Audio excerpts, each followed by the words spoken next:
मित्रांनो, आपण आज ड्रॅगनला मल्चिंग केलेली आहे फास्टाची.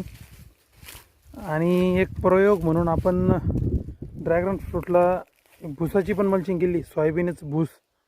आपल्या दोन्ही मल्चिंगमध्ये कंपॅरिझन करायचं आहे की कोणती मल्चिंग चांगली आहे. म्हणजे भुसाचे रिझल्ट चांगले येतात की ड्रॅगनचे. म्हणजे जेव्हा माल लागेल तेव्हा भुसाचा माल, म्हणजे भुसाच्या बेडला जो माल लागलेला आहे तो चांगला येईल, की पास्टाच्या ज्या गल्ल्या आहे त्यांना माल चांगला आहे. कारण की काय असतं, फळावरती ना असं बसका वगैरे येत असतो, म्हणजे असं थोडासा टिपका म्हणा किंवा ते बुरशीचे अटॅक होत राहतात.